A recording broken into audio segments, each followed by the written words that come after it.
This book will go a long way toward illuminating the blind spot that Jung so presciently identified a half-century ago. The Blank Slate has relicensed serious inquiry into human nature as an important, perhaps the most important item on the agenda of those who, like myself, are interested in understanding how 350 cc's of gray matter arose in the savannas of sub-Saharan Africa and managed to go from napping quartz hand axes to the Big Bang in just 100,000 short years. Ladies and gentlemen, it is my pleasure to introduce to you a great colleague and friend, Steven Pinker.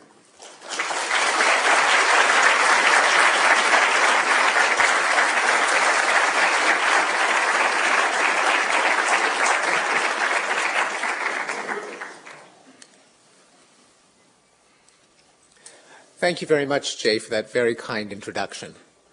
This is the fourth trade book that I've written and engaged in an author publicity tour for, and in each case, the high point of speaking about the book is coming back to MIT and discussing it with my colleagues, friends, and students. So thank you very much, the MIT Press Bookstore, for arranging this event, and thanks to all of you for coming. People often ask me what it's like to be on a book tour, and I think it's best captured in the following cartoon. Yes, a lot of people ask me that. The restroom is down the hall on the right.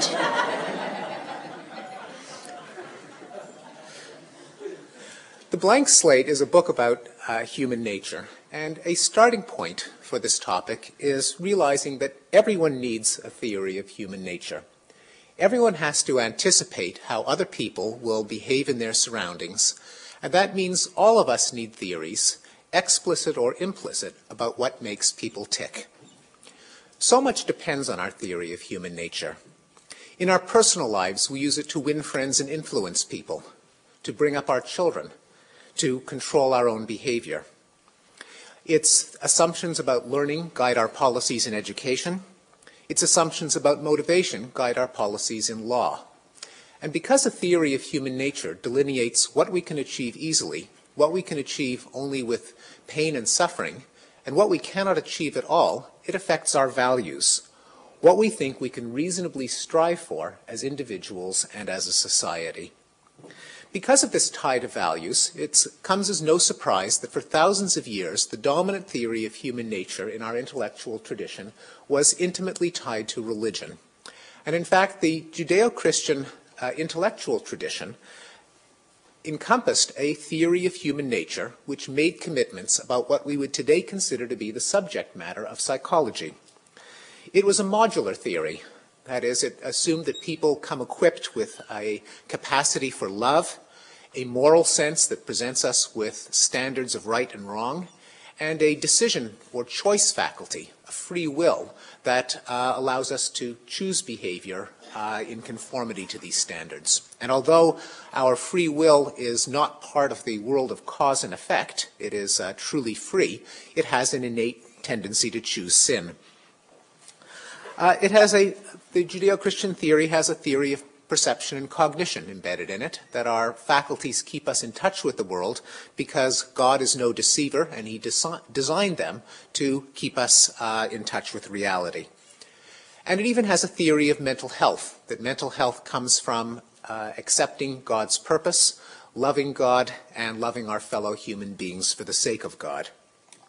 Now, the Judeo-Christian theory emerged out of an interpretation of particular events narrated in the Bible.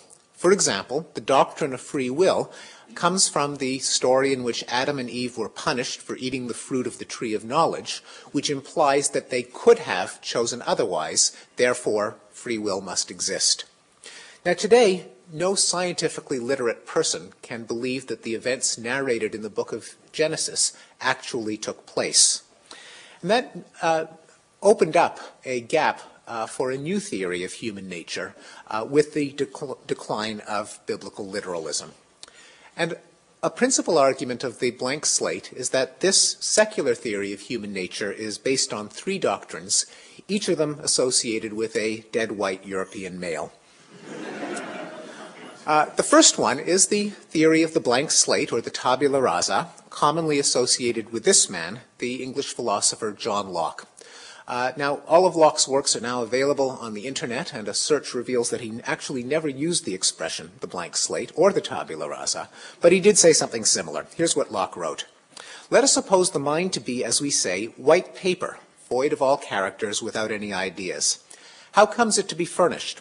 Whence comes it by that vast store which the busy and boundless fancy of man has painted on it with an almost endless variety? Whence has it all the materials of reason and knowledge? To this I answer in one word, from experience. Now, in Locke's time, and in ours, the blank slate had a great deal of emotional appeal.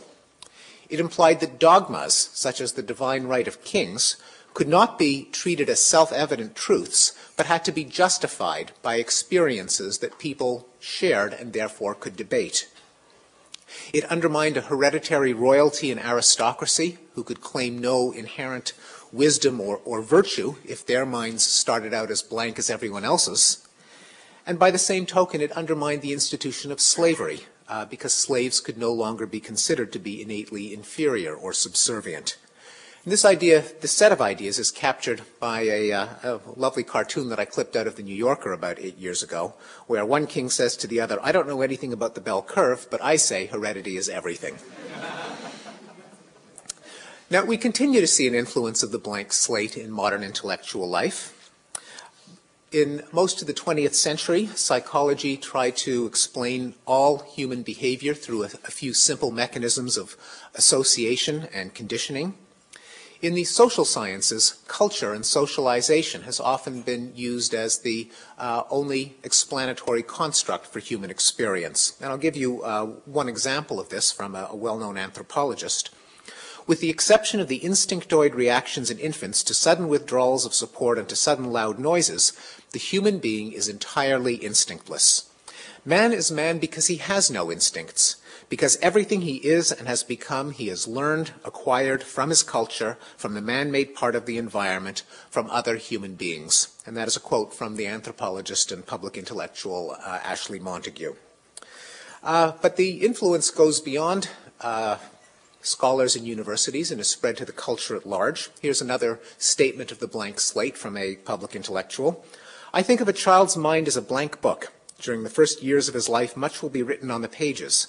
The quality of that writing will affect his life profoundly. And that is a quote from Walt Disney. And I'll give you one more. When kids go to school at the age of 6, there's an empty bucket there, and someone, by the time they're 18, will fill that bucket. Is it going to be a parent? Is it going to be a good educator? Or is it going to be some other scum out there who's going to fill that bucket?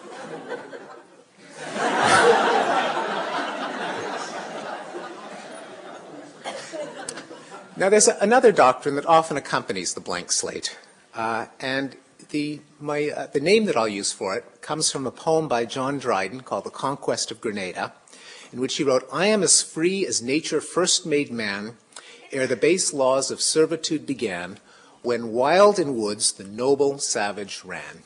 Now, the noble savage is more commonly associated with this gentleman, the French philosopher Jean-Jacques Rousseau. And here's what Rousseau wrote. So many authors have hastily concluded that man is naturally cruel and requires a regular system of police to be reclaimed, whereas nothing can be more gentle than him in his primitive state. The more we reflect on this state, the more convinced we shall be that it was the best for man and that nothing could have drawn him out of it but some fatal accident which should never have happened.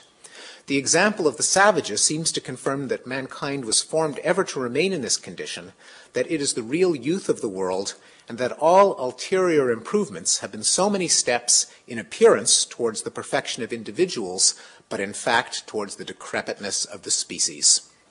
Now, you can never understand someone, especially in a different century, unless you know who he was arguing against. And in the case of Rousseau, his foil was this gentleman who wrote, Hereby it is manifest that during the time men live without a common power to keep them all in awe, they are in that condition which is called war, and such a war is of every man against every man.